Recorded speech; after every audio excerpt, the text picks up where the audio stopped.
Bom, quando estava contando para o El, a gente teve em Cuba um ano antes de filmar o Através.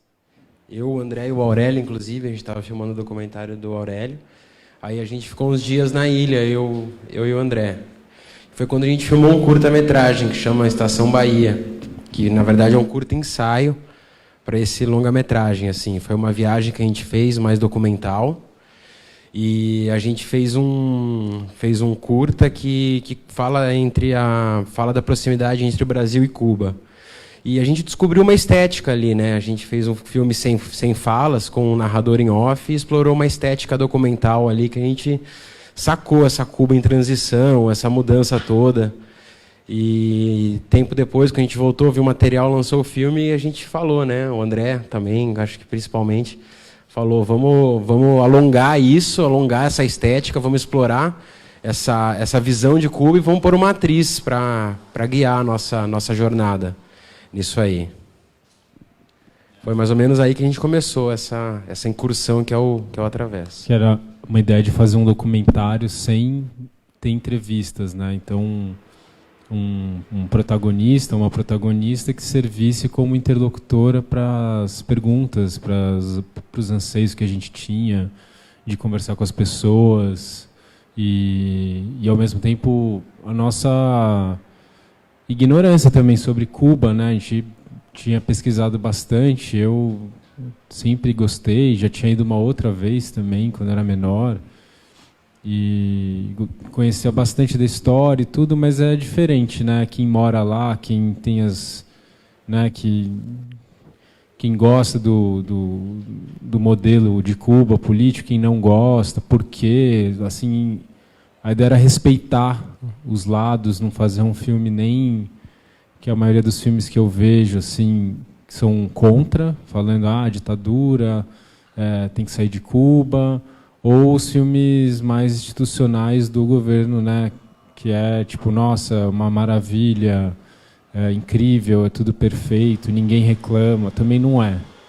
Então a ideia era fazer um filme que mostrasse os dois lados, assim, que não fosse nem pró, nem contra, nem...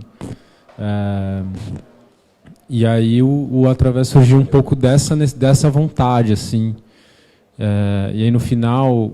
tem a Serra Maestra, né, que é onde os guerrilheiros começaram a Revolução Cubana. Também tinha visto a gente viu um monte de filme de Cuba, a gente vê por aí muita coisa da Serra Maestra da época dos guerrilheiros, né, aquelas imagens preto e branco. E é lindo, né? Mas você fala, pô, e agora? Como é que está a Serra Maestra hoje, né? Então também tinha essa vontade de ir lá e ver como é que estava, quem que são as pessoas que moram lá. Então a gente tinha esse norte, assim, esse objetivo de começar a viagem em Havana e cruzar e chegar na Serra Maestra. E o que acontecer no meio do caminho aconteceu, assim, a gente vai moldando o filme. A gente parou nas principais cidades, assim, basicamente, nesse caminho, que é realmente cruzando do Ocidente ao Oriente, né, do Oeste ao Leste da ilha. E fazendo paradas meio decididas na hora também, né? Não tinha uma coisa assim, a coisa ia meio que mutando ao longo do trajeto. Então sempre tendo essas imprevisibilidades de filmagem e né? Era tudo muito na hora assim também. Mas lógico, os temas, as temáticas, aonde a gente queria chegar, a gente sabia. Mas esse caminho ele ia mutando muito também ao longo. Mas eu quero saber isso. O que vocês acharam, gente? Vocês que enfrentaram essa sessão no sabadão aí, por favor.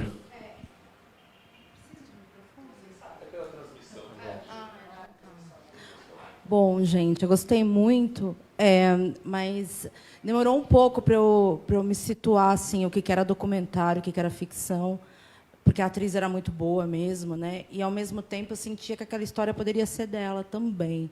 E era, né, de alguma maneira. Eu queria saber, como vocês foram mudando de cidade, a ideia era fazer esse documentário. Eu acho que os assuntos principais, os temas, vocês já tinham em mente, lógico, para poder ter o roteiro e seguir nesse caminho. Mas eu queria saber também se mudou muito porque vocês encontraram pessoas que vocês não conheciam, né? Situações nas cidades que vocês chegavam.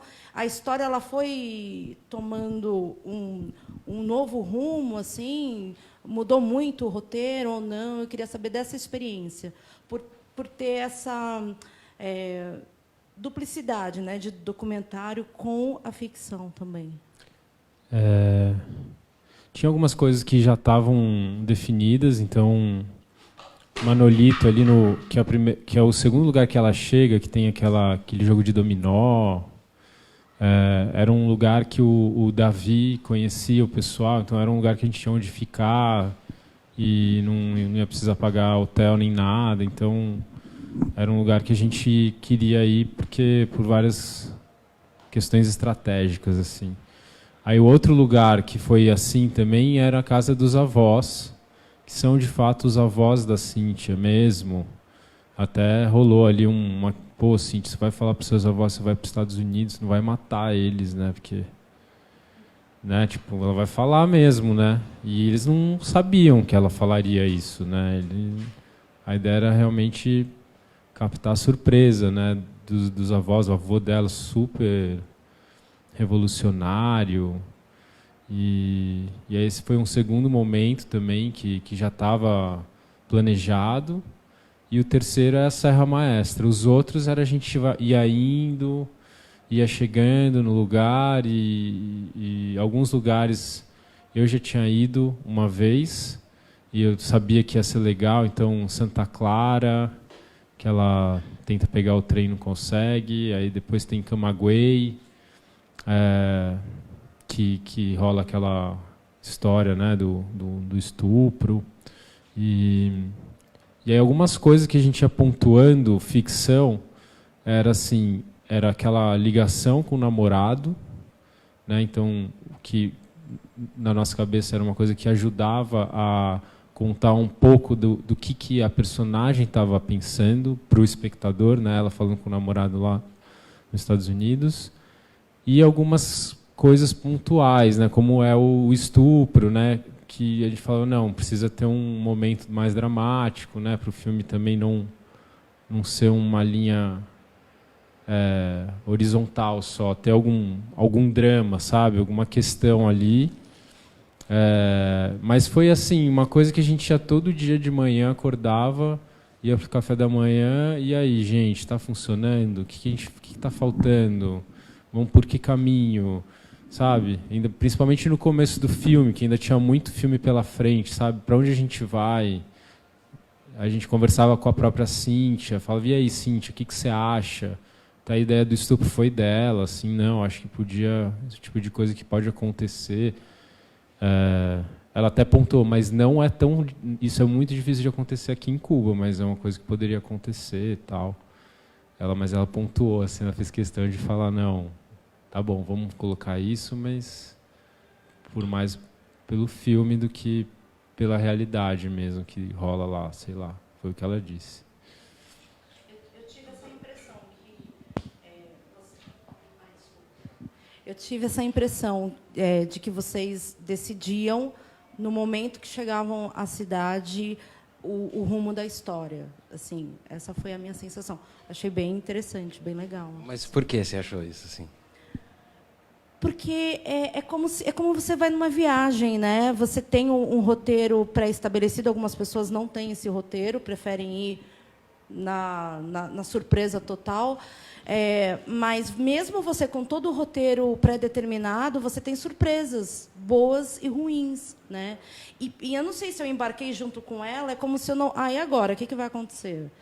Putz, eu não tenho onde dormir. Aí conhece o cara é legal. Não, o cara é o idiota, entendeu? Então, eu tive essa sensação. Gostei. Louco. Gostei bem. E você perguntou se era uma coisa da Cíntia, né? Se era uma história dela, isso. Mas talvez essa seja a história de vários cubanos que estão passando uma fase de sem saber o que vai acontecer, meio perdidos, meio nem cá nem lá, vai abrir, não vai. São 50 anos de um regime, né, mais duro, e de repente as coisas vão abrindo, e o que vai acontecer, o que vai rolar, aonde eu estou, né? Em busca de um novo caminho. Talvez essa é a coisa que está rolando lá, ainda mais forte agora, talvez. entendeu? Esse foi o grande lance assim que a gente sentiu nas filmagens e o porquê, né, principal de entrar nessa jornada.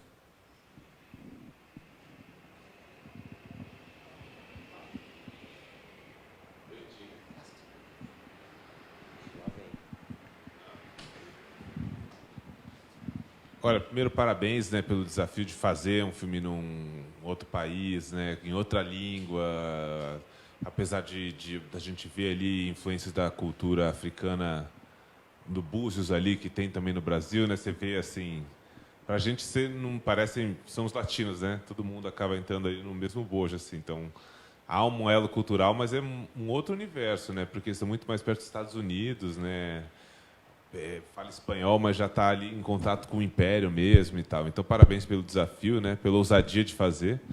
E a cena de estupro, acho que é o momento assim que mais é forte no filme, assim.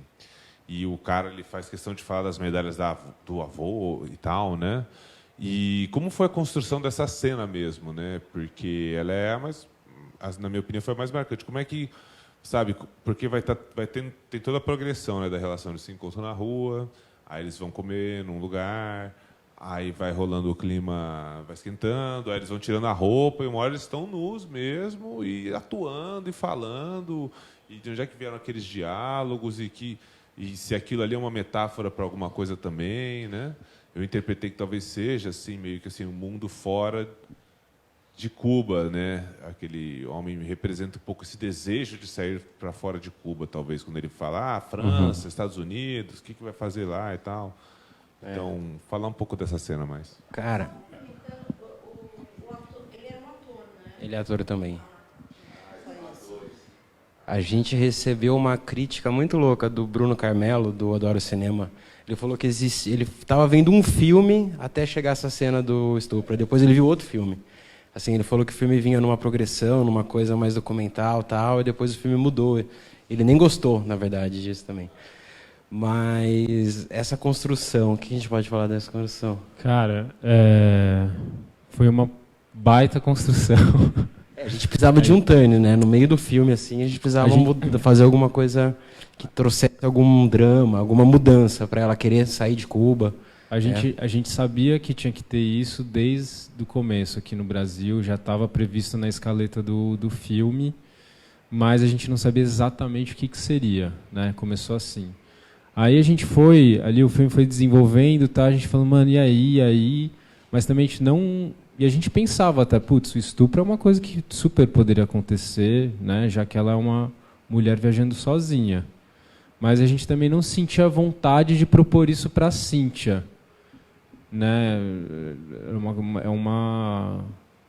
É super forte, né, para uma atriz vivenciar isso, né, atuar isso e tal. Então a gente tinha pensado isso, era uma coisa assim, talvez meio, não sei, para mim parece um pouco óbvio, não sei se eu, não sei,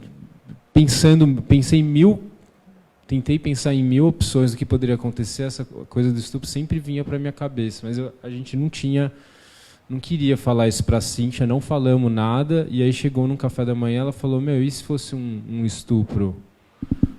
Aí a gente tinha pensado nisso também, mas não queria falar e tal. Ela falou, não, vamos fazer. Aí a gente, beleza, então vamos atrás de alguém para fazer isso com você. Aí ficamos ali um dia ali procurando o cara. Aí encontramos um cara. A gente encontrou um diretor, lembra? Ele era um diretor de cinema lá que apresentou esse ator. Sim. E esse cara era professor de teatro no teatro lá de Camagüey. Tá? Era um super cara, assim. A gente deu uma sorte. E aí a ideia foi, ele já sabia que aquilo ia acontecer desde o começo que a gente começou a filmar com eles. E aí a gente ia trazendo, justamente, o seu papel é esse cara que é o jovem cubano que quer sair, que quer o capitalismo, que quer consumir, que quer ir para os Estados Unidos, quer ir para a Europa, Burkina Faso não quero África, sabe?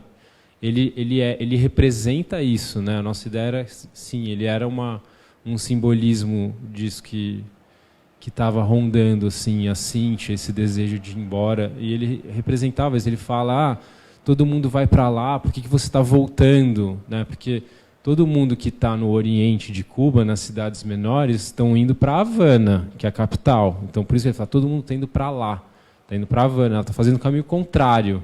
Então, todo mundo tem que, para sair de Cuba, primeiro vai para Havana. Chegou na capital, aí você ali você descola um jeito de sair, né? E você está voltando. O que você está vindo fazer? Você vai para a Serra Maestra, você está louca?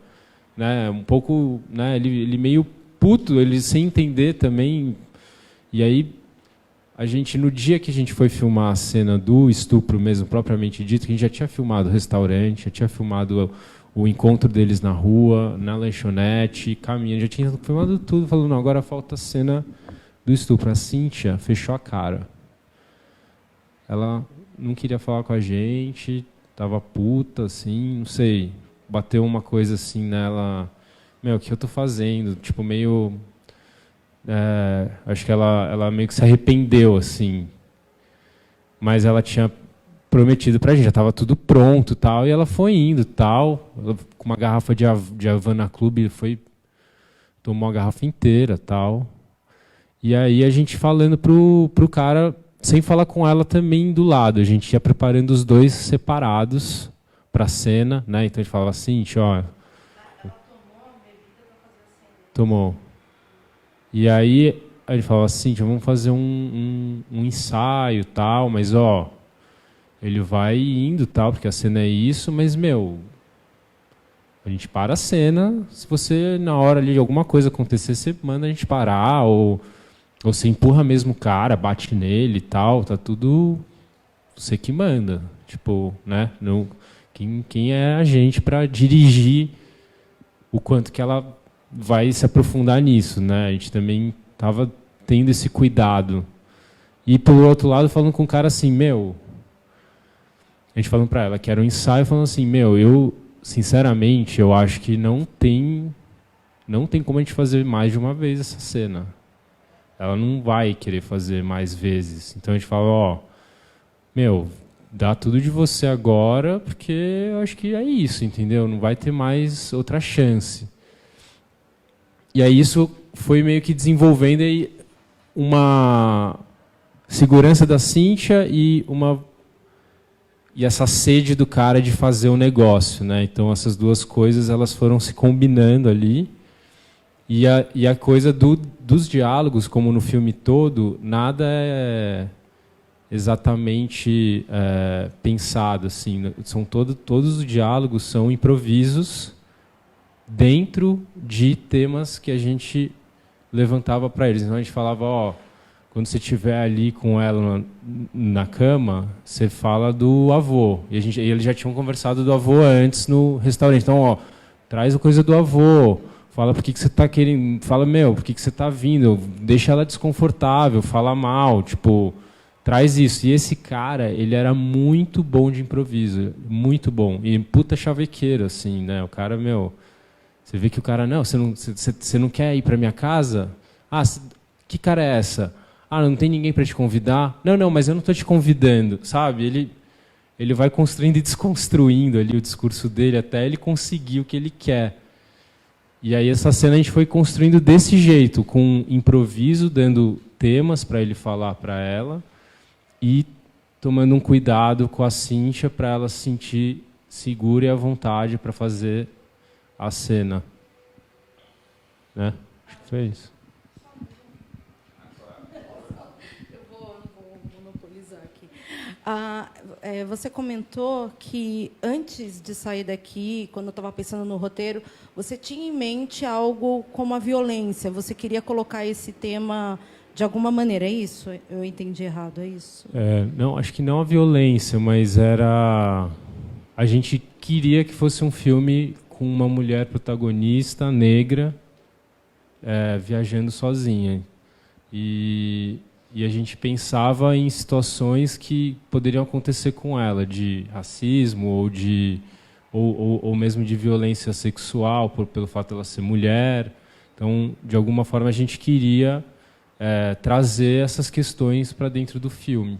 Então, quer dizer, eram duas questões. A mulher negra viajando sozinha e a questão dessa mudança, dessa nova Não só na política em Cuba, é o que está mudando. Eram essas duas coisas ou era uma coisa só? Não, era as duas coisas. A gente fez um casting, na verdade. Ela poderia não ser negra. Ideal se ela fosse negra. A gente conheceu várias atrizes, mais de 20 atrizes, durante o processo de casting que a gente fez lá. E a Cíntia foi a que mais se destacou, assim. Talvez a mais singela, às vezes, sabe? Esteticamente, que a gente adorou ela. E não é fácil topar fazer um filme desse tipo com 3 moleques, 4, sabe? Sozinha, entendeu? Então foi um desafio pessoal para ela também. E ainda mais fazer uma cena desse tipo, entende? Foi uma puta entrega que ela fez. A gente exigindo dela diariamente, sem folga, sem nada, filmando direto, dormindo mal, sacou? Então a Cíntia passou maus bocados com a gente. E a gente com elas, né? Então foi Quanto tempo durou a gravação? A gente ficou a filmagem, quer dizer. 2 meses em Cuba, né? A gente ficou 2 meses, mas a gente, nesse processo de casting e scout técnico em Havana, foi uns 20 dias. E aí, na estrada mesmo, foi mais uns 20. E aí a gente voltou para Havana e a gente ainda filmou em Havana alguns takes que parecem que são em outros lugares e a gente fez em Havana depois, para complementar. Desculpa. A gente só tinha autorização para filmar em Havana, na real, oficialmente. O resto a gente filmou na miúda. Sacou? Parabéns, viu? Valeu. Oi, gente. Primeiro, parabéns, eu gostei demais. Foi uma experiência diferente para mim, assim, assistir esse documentário. E indo junto com essas perguntas, eu queria saber o porquê do desejo de construir uma narrativa com uma mulher negra, né, partindo de vocês, o porquê desse desejo. Porque, para mim, né, a narrativa que foi construída desde do princípio, assim, no meu interior eu já estava esperando que esse drama ele aconteceria, porque a gente, como mulher negra aqui no Brasil, a gente espera que as coisas não saiam muito bem para mulheres negras que viajam sozinha, descobrindo o país afora. E aí eu queria saber de onde veio esse desejo de construir essa narrativa. E como foi esse processo para vocês antes de chegar lá? Bom, a gente já vinha tratando desse tema, como eu falei lá naquele curta-metragem, sobre Estação Bahia, que fala dessa proximidade entre o brasileiro e o cubano. E o que nos une é a cultura negra, a cultura africana. Então, talvez fizesse mais sentido para a gente usar essa atriz negra, assim.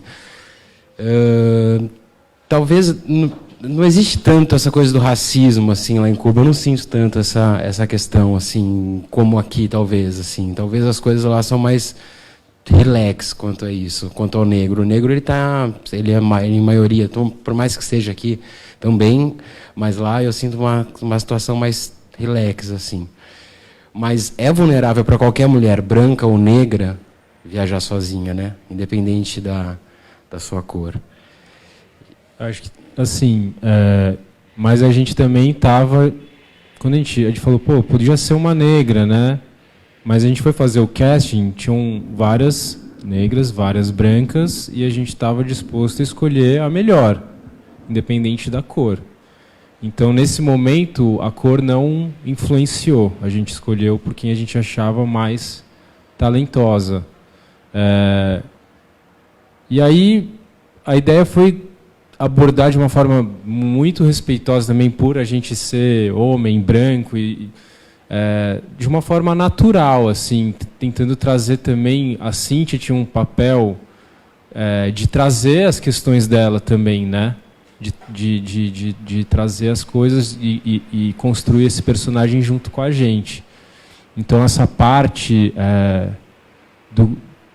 dos problemas que ela sofre pelo racismo ou por ser mulher e tudo, era uma coisa que a gente deixava muito a cargo dela, sabe?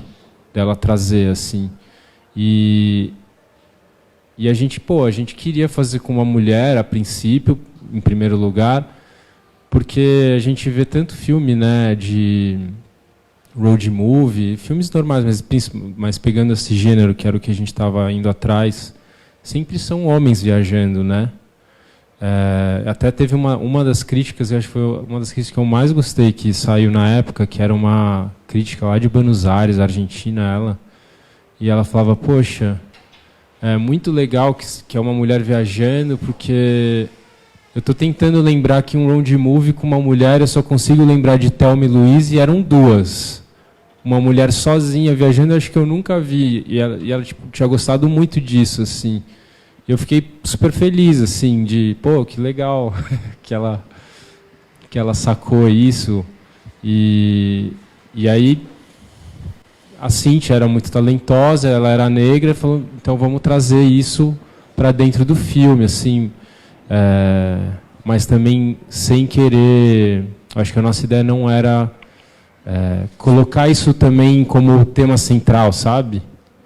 Tipo, ela é uma pessoa e ela está acontecendo coisas que acontecem com qualquer pessoa, sabe? Então, não queria entrar nessas questões de raça, assim, exatamente, e as adversidades e coisas e tal. A gente precisava de um fio condutor e, por sorte, a gente teve uma atriz negra muito boa que talvez seja a melhor representação do povo cubano.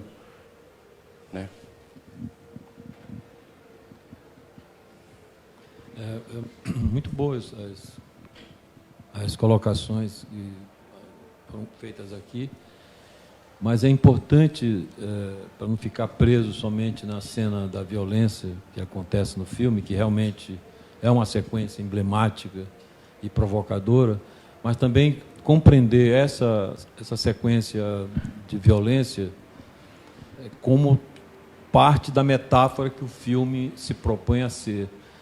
Do meu ponto de vista, é um filme simbólico. Ele vai além do documentário, porque no documentário, assim, até o Bergman fala, se você quer sonhar, faça uma ficção. Então, o documentário ele faz parte do nosso cotidiano, mas o nosso cotidiano também é povoado de metáforas, né, de simbologias. E eu vejo esse filme particularmente, através, com uma simbologia de um momento que Cuba está passando. É um momento de passagem.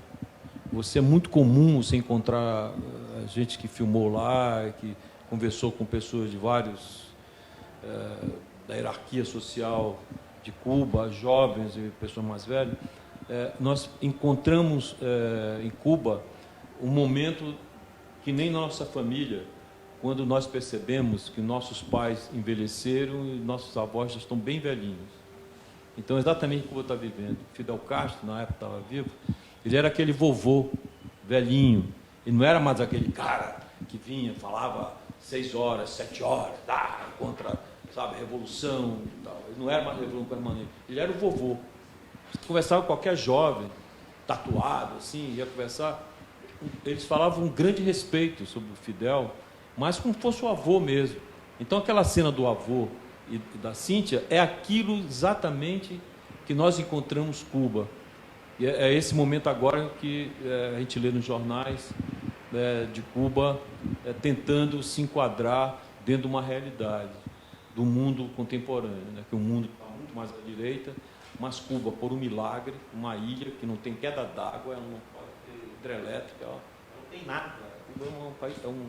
A natureza não foi generosa com Cuba, a não ser a natureza marinha, que hoje é uma das áreas mais bem preservadas da marinha do planeta, é Cuba. Mas é interessante ver esse documentário, como esse momento, eu vejo o Através como uma passagem, esse momento de passagem. As pessoas querem alguma coisa, né? Eles querem uma mudança. Aquela liberdade que eles perderam, porque estão ali enclausurados, fechados por uma série de razões, como bloqueio, eles virem. E, por exemplo, a gente nunca, quando fala assim, todo mundo quer sair de Cuba. Sim, quando você sai de Cuba e você chega nos Estados Unidos, você ganha emprego, você ganha um salário, você ganha cidadania norte-americana. Quem que não quer chegar? Não, os pés molhados, sim. Os pés molhados, sim, é a lei dos pés molhados. É quem sai, foge de Cuba, quando pisa na praia da Flórida, ganha cidadania, emprego, salário. Não, tanto que tem gente lá, tem mais de 10 milhões de pessoas. Mas foi de expressão, mas também é uma coisa que, por exemplo, que eu encontrei lá, já fui 2 vezes a Cuba. Então, assim, é que os cubanos têm a maior paixão pelos norte-americanos, e vice-versa. Sabe, uma relação de irmãos que se odeiam e se amam. Sabe, você vê, os cubanos adoram os nossos Estados Unidos, tanto que qual é o esporte popular dele? O beisebol. Você vê muitas pessoas eu amo Nova York, na rua, nas camisas.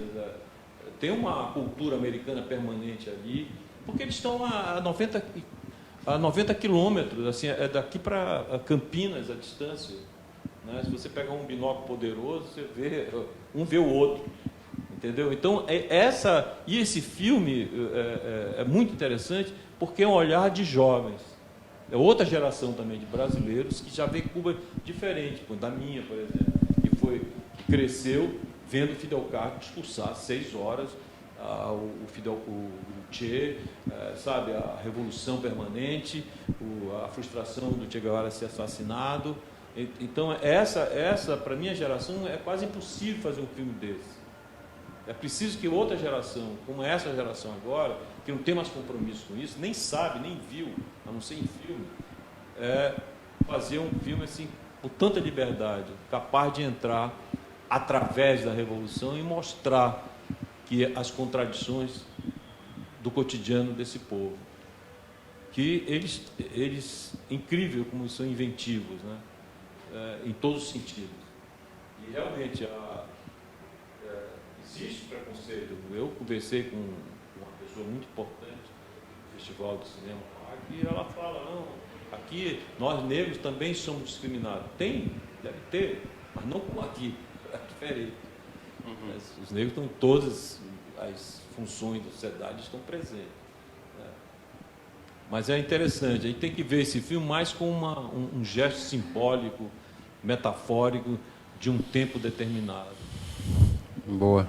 É isso aí, essa leitura é muito importante. A gente fazia esse paralelo também das gerações, que o Fidel ele era bisavô dos jovens da Revolução, né? E hoje em dia não tem mais nenhum avô da Cíntia, não tem mais Fidel. É o que virá, né? Esse é o lance.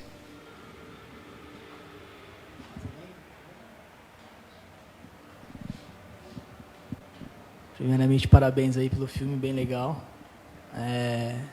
Eu sei como é difícil fazer um filme independente, as lutas, tudo. Eu queria saber qual a maior dificuldade que vocês passaram, o tempo que vocês estiveram lá gravando, o que foi que vocês encontraram mesmo de desafio, de obstáculos e as dificuldades para fazer o filme. Putz, bicho, é tudo. Todas as dificuldades a gente encontrou, desde financeiras para ir, as condições insalubres para dormir lá em lugares não planejados, né? A gente chegou na Serra Maestra, na cidadezinha, o Elva, não é o Elva, o Vero, o Elva Festival que a gente foi, o Vero, não existia um turista para essa cidade, então não tinha nenhum lugar para você ficar. De repente estava numa cidade, não tinha como voltar mais, estava ficando noite, e aí a gente conversando ali, de repente um cara ali apadrinhou ali a gente, tipo, gostou da gente, o Monte, o nosso pai de Uveiro. E, o cara foi atrás de um cara que tinha uma casa abandonada e que a gente podia ficar na casa abandonada dele e dar uma graninha para ele. Aí a gente chegou numa casa abandonada. Imagina como é que estava a casa. Eu e o Fábio, a gente dormiu na varanda do lado de fora da casa, cara. O Diogo, nosso brother, o terceiro elemento, estava com febre, diarreia, há 2 dias, assim. Ele estava dormindo numa cama horrível. Barata. Diz que passava barata, sim, era horrível. A gente nem dormia dentro da casa. E pegamos carona, a gente pegou 24 horas de trem voltando de Santiago para Havana também, filmando, Isso, sem quase dormir morri, direito. A gente ficou tipo 48 horas sem dormir, assim, né? Nesse trenzão maluco, nem reclinava a poltrona. Não, não tinha água, banheiro péssimo. Aí teve também, a gente foi preso Passaporte apreendido, que a gente estava 2 filmando. vezes. Sem autorização, na casa de um cubano, não podia. Aí vinha, o cara pegava o passaporte, a gente falava que era brasileiro e que a gente que não era CNN, que a gente não ia, né, que a gente não era um inimigo, e a gente falava do Lula e falava de não sei o quê, e falava que a gente gostava de Cuba e tal. Reunião no ministério. Aí o cara ficava com o passaporte, a gente falava, a gente conhece não sei quem, tal. Aí, de repente, a gente colava lá no dia seguinte com medo de ser extraditado, o cara ia lá, devolvia o passaporte, falava, não filma mais do meu município, hein? Aí a gente ia embora pro próximo. Tinha que vazar. Saiu vazado. Aí teve uma outra vez lá em Uveiro também, o cara levou a gente pra delegacia, tomamos chá de cadeira lá, ficamos umas 4, 5 horas.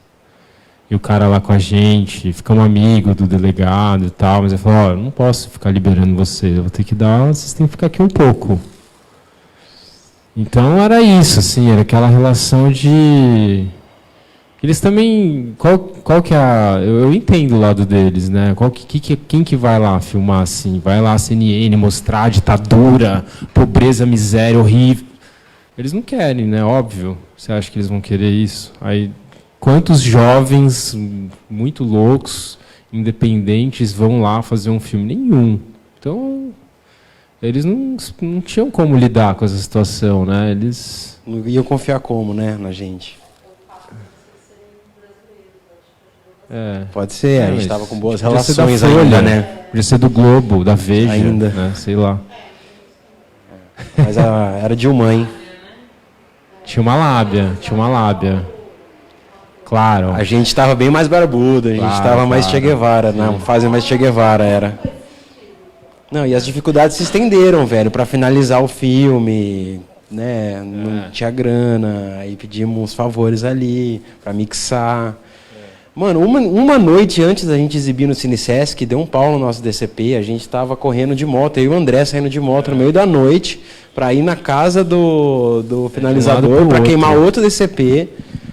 Para exibir no dia seguinte, assim, foi muita emoção, todos os processos. Assim. Não, para ir também. E a gente ficou 1 ano tentando com a ICTV lá, que é a Escola de San Antônio de Cinema, que eles vão dar autorização, e os caras falaram, vamos ver, acho que vai rolar, e tipo, não falava nada e tal, faltava 1 mês e meio, a gente estava com passagem comprada, tudo, eles falaram, desculpa, mas não vai rolar.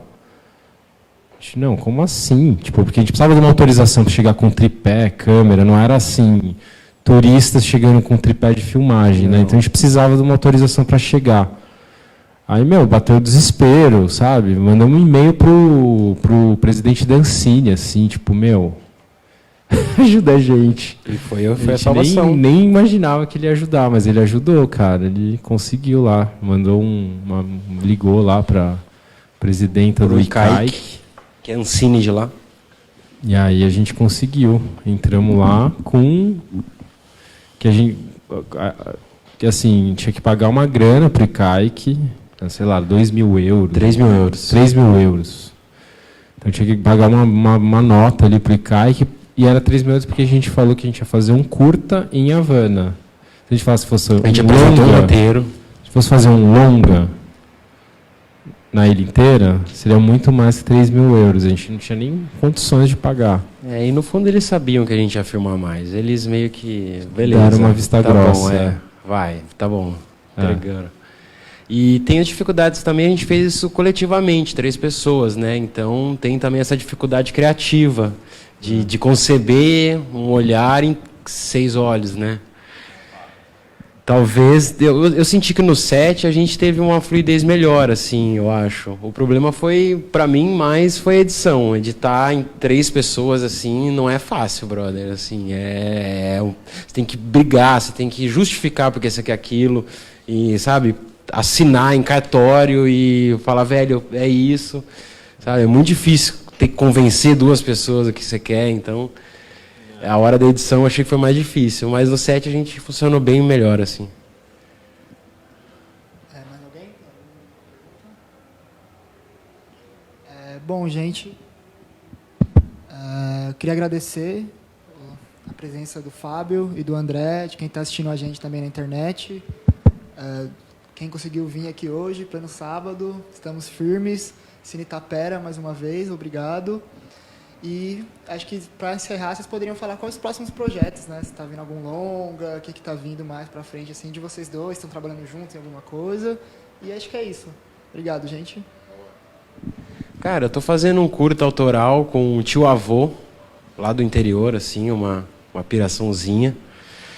Vou fazer uma coisa um pouquinho de ficção também no meio, tentar colocar uns extraterrestres ali na história com ele, ali, numa coisa mais bucólica, mas é uma coisa que está meio que nascendo ainda. Autoral é isso, por enquanto. E trabalhando como filmmaker, direção de fotografia, direção de pequenos projetos, para publicidade, enfim, doc, YouTube principalmente. Estou fazendo muito YouTube.